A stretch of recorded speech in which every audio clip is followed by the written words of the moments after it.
मी पंढरीनाथ नामदेवराव ढोणे राहणार पांगरा येथील रहिवासी असून आमच्या गावच्या ग्रामपंचायतच्या भ्रष्टाचार जे की 15 वित्त आयोग असो 90-10 असो भारत निर्माणच्या नळ योजनेमध्ये असो या भ्रष्टाचाराची वारंवार तक्रारी करून आजपर्यंत शासनाने कोणतीही चौकशी न केल्या कारणामुळे आज नाईलाजास्तव मला भारत निर्माणच्या पाण्याच्या टाकीवर 90 फूट उंची पाण्याची टाकी आहे, त्या टाकीवर मी आमरण उपोषणास बसलेला आहे।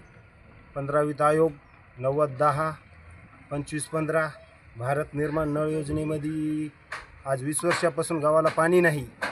तिथं देखभाल दुरुस्तीवर 4-4 5-5 लाख रुपये 15 वित्त आयोगातून उचलले गेलेले आहेत आणि भारत निर्माणची जिथे सरपंचाच्या शेतातल्या विहिरी आहेत त्या विहिरीचं पाणी त्यांच्या उसाला चालू आहे।